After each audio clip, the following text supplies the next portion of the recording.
ശ്രീമാൻ sir, പെട്ടി പൊട്ടിക്കുന്നതുവരെയുള്ള കാത്തിരിപ്പിനിടയിൽ ഇനിയും മുന്നണികളെ സംബന്ധിച്ച് കൂട്ടലും കിഴിക്കലിന്റെയും ദിവസങ്ങൾ തന്നെയായിരിക്കും. വരും ദിവസങ്ങളിൽ കൂടുതൽ സർവേകളും പ്രവചനങ്ങളും ഒക്കെ ഇനിയും ഉണ്ടാകും. എന്താണ് ഇപ്പോൾ കിട്ടിയ വോട്ടിന്റെ അടിസ്ഥാനത്തിൽ എന്തായിരിക്കും ഇവരുടെ രാഷ്ട്രീയ ഭാവി എന്നതടക്കമുള്ള കാര്യങ്ങൾ ചർച്ച ചെയ്യപ്പെടുമ്പോൾ സാറിന് ആമുഖമായി തോന്നുന്നത് എന്താണ്?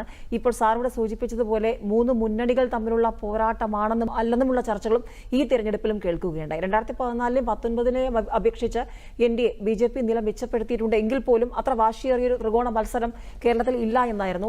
എന്താണ് വിലയിരുത്തുന്നത്?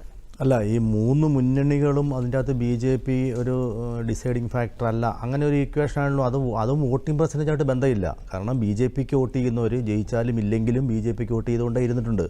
അതുപോലെ ഇടതുപക്ഷത്തിന് കിട്ടുന്ന വോട്ടുകൾ, UDFന് കിട്ടുന്ന വോട്ടുകളൊക്കെ പോളിംഗ് ശതമാനവും ഏതെങ്കിലും രാഷ്ട്രീയ പാർട്ടിയുടെ വിജയമോ തോൽവിയോ അല്ല ഇവിടെ പ്രശ്നം. ഇവിടെ ശ്രീ ജേക്കബ് ജോർജ് പറഞ്ഞതുപോലെ കഴിഞ്ഞ തവണത്തെ പോളിംഗിലേക്ക് എത്തത്തില്ല എന്നാണ്. ഇപ്പോൾ 75 ആയാലും അതിലേക്ക് എത്തില്ല. കഴിഞ്ഞ തവണ 77.24 ആയിരുന്നു കേരളത്തിലെ ഇലക്ഷൻ്റെ വോട്ടിംഗ് പെർസെൻറ്റേജ് ടോട്ടൽ. അപ്പം അതിലേക്ക് എത്തുന്നില്ല എന്ന് പറയുമ്പം എവിടെയോ ഒരു എത്തിയില്ലെങ്കിൽ, ഇപ്പം നമ്മളീ പറഞ്ഞതുപോലെ ഇന്ന് വെള്ളിയാഴ്ചയാണ്, മുസ്ലിം മേഖലകളിലൊക്കെ കൂടുതൽ വോട്ടുകൾ രാത്രിയിലാണ്, വൈകുന്നേരങ്ങളും ക്യൂ ആണ്. ഇനി ചിലപ്പോൾ ഈ 77 കവിഞ്ഞു പോയാൽ ഞാൻ ഈ പറയുന്ന ഈ വാദത്തിന് അർത്ഥമില്ല. പക്ഷേ അതിലേക്ക് എത്തുന്നില്ല എന്ന് വന്നാൽ അത് നമ്മൾ പരിശോധിക്കപ്പെടേണ്ടത് തന്നെയാണ്. കേരളത്തിലെ രാഷ്ട്രീയത്തിന് എന്ത് പറ്റി, അതിൻ്റെ കാരണം എന്താണെന്നായിരിക്കും നമ്മൾ അടുത്ത ദിവസങ്ങളിലൊക്കെ ചർച്ചയ്ക്ക് വിധേയമാക്കേണ്ടിയ വിഷയം. കാരണം ഈ പറഞ്ഞതുപോലെ ശക്തമായ മത്സരം നടക്കേണ്ട ഒരു സാഹചര്യമാണ്. BJP ആണെങ്കിലും മറ്റ് രാഷ്ട്രീയ പാർട്ടികളിലും പല മണ്ഡലങ്ങളിലും നല്ല ത്രികോണ മത്സരത്തിൻ്റെ ഒരു ഫീല് വന്നു. എന്നിട്ടും എന്തുകൊണ്ട് വോട്ടിംഗ് പെർസെൻറ്റേജ് കുറഞ്ഞു എന്നുള്ളത് നമ്മൾ ചിന്തിക്കണം. രാഷ്ട്രീയ കേരളം വലിയ ഇതൊക്കെ പറയുമ്പോൾ. അപ്പോൾ എൻ്റെ ഒരു അഭിപ്രായത്തിൽ കഴിഞ്ഞ തവണ നമ്മുടെ തെരഞ്ഞെടുപ്പിലെ മുഖ്യമായ രണ്ട് വിഷയം, ഒന്ന് ശബരിമല, രണ്ട് രാഹുൽ ഗാന്ധി പ്രധാനമന്ത്രിയാകാൻ പോകുന്നു. രാഹുൽ ഗാന്ധിയുടെ ആ പ്രധാനമന്ത്രി സ്ഥാനാർത്ഥിയുടെ കേരളത്തിലെ പ്രസൻസ്, കേരളത്തിൽ അദ്ദേഹം വന്ന് വയനാട്ടിൽ മത്സരിക്കുന്നു. ഈ രണ്ട് വിഷയമാണ് യഥാർത്ഥത്തിൽ കേരളത്തിലെ ജനങ്ങളെ കഴിഞ്ഞ തവണ ഏറ്റവും കൂടുതൽ സ്വാധീനിച്ചത്. നരേന്ദ്രമോദിയുടെ സർക്കാരിനെ താഴെ ഇറക്കണമെന്നുള്ളതോ അല്ല ഒരു തുടർ ഭരണം കൊടുക്കണ്ട എന്നുള്ളതോ കേരളത്തിലെ പിണറായി സർക്കാരിൻ്റെ ജനവിരുദ്ധ നടപടികളോ ഒന്നും ആയിരുന്നില്ല. ജനവിരുദ്ധ നടപടികളെക്കാളും അതിൻ്റെ അകത്ത് ഏറ്റവും വലിയ ഒരു വിഷയമായിട്ട് വന്നത് ശബരിമലയായിരുന്നു, സെൻറ്റിമെൻ്റൽ ഇഷ്യൂ ആയിരുന്നു.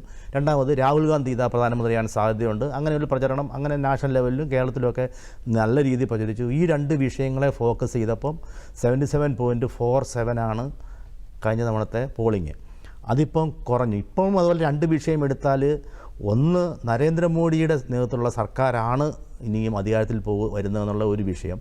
രണ്ട്, കേരളത്തിൽ പിണറായി വിജയൻ നടത്തിയിരിക്കുന്ന അഴിമതികളാണ്. ആ രണ്ട് വിഷയങ്ങളാണ് കഴിഞ്ഞ വർഷത്തോട് കമ്പയർ ചെയ്യാൻ. വേറെ മറ്റ് വിഷയങ്ങളൊക്കെ കാണും. ഇപ്പം BJP എതിർക്കാൻ വേണ്ടി മണിപ്പൂരും അല്ല CAയും അങ്ങനെ ഒത്തിരി വിഷയങ്ങളാണ്. അതെല്ലാ തെരഞ്ഞെടുപ്പിലും ഒരു സൈഡായിട്ട് പ്രസംഗിക്കുമ്പോഴും പ്രചരിപ്പിക്കുമ്പോഴൊക്കെ പറയാവുന്ന വിഷയങ്ങളാണ്. പക്ഷേ ജനങ്ങളെ സ്വാധീനിക്കുന്ന രണ്ട് വിഷയങ്ങൾ ഇത് രണ്ടുമാണ്. അതിനോടുള്ള പ്രതികരണമാണ് ഇപ്പം നമ്മൾ വോട്ട് കുറഞ്ഞാൽ ഈ ജനങ്ങളുടെ പ്രതികരണം, അവർക്ക് പ്രതികരിക്കാൻ താല്പര്യമില്ല. മോഡി ആണ് ഇനി അധികാരത്തിൽ വരുന്നതെന്ന് ഉറപ്പിച്ച സ്ഥിതിക്ക് ഇനി ഞാൻ വോട്ട് ചെയ്യാൻ പോകുന്നില്ല എന്ന് UDFനും CPMനും വോട്ട് ചെയ്തുകൊണ്ടിരുന്ന കുറേ വിഭാഗങ്ങൾ വിചാരിച്ചതുകൊണ്ട് ചിലപ്പോൾ വോട്ടിംഗ് പെർസെൻറ്റേജ് താഴോട്ട് പോകാം. പിന്നെ അഴിമതിയാണ്, മുഴുവൻ അഴിമതി മുങ്ങിക്കൂടെ നിൽക്കുകയാണ് പിണറായി വിജയൻ്റെ ഇടത് മുന്നണി. അതുകൊണ്ട് ഇടത് മുന്നണിക്ക് ഇതുവരെ വോട്ട് ചെയ്തുകൊണ്ടിരുന്ന പലരും ഇത്തവണ ഞങ്ങൾ വോട്ട് ചെയ്യുന്നില്ല എന്നുള്ളൊരു നിഷേധാത്മക നിലപാടെടുത്തതിൻ്റെ ഭാഗമായിട്ട് വോട്ടിംഗ് പെർസെൻറ്റേജ് കുറയാം. അപ്പം ഏതായാലും ഇങ്ങനെ പല കാരണങ്ങൾ കൊണ്ടും വോട്ടിംഗ് പെർസെൻറ്റേജ് കുറയാം. BJPയെ സംബന്ധിച്ചിടത്തോളം BJPക്ക് അത് തന്നെ വലിയ പ്രതീക്ഷയാണ്. കാരണം നെഗറ്റീവായിട്ട് വോട്ടിംഗ് പെർസെൻറ്റേജ് കുറയാൻ BJPക്ക് കിട്ടേണ്ട വോട്ട് പോകാൻ ഒരു സാഹചര്യവുമില്ല. അതേസമയത്ത് പ്രധാനപ്പെട്ട രണ്ട് വിഷയങ്ങളെ അടിസ്ഥാനമാക്കി ജനങ്ങൾ ചിന്തിക്കുമ്പോൾ അതാത് മുന്നണികൾക്ക് വോട്ട് ചെയ്യണ്ട എന്ന് കരുതുന്നവരുടെ സംഖ്യ കൂടിയിരിക്കാം. അതുകൊണ്ട് ഈ വോട്ടിംഗ് പെർസെൻറ്റേജ് ഞാൻ ഈ പറയുന്നത് ഒരു ജാമ്യം എടുത്തുകൊണ്ട് തന്നെയാണ്. വോട്ടിംഗ് പെർസെൻറ്റേജ് കുറഞ്ഞാൽ അത് BJPയുടെ പ്രതീക്ഷകൾക്ക് നല്ല തിളക്കം കൊടുക്കും. കാരണം അവർ സിസ്റ്റമാറ്റിക്കായിട്ട് വർക്ക് ചെയ്തിട്ടുണ്ട്. അവർക്ക് കിട്ടുന്ന മാക്സിമം വോട്ട് ക്യാച്ച് ചെയ്യാൻ ശ്രമിച്ചിട്ടുണ്ട്.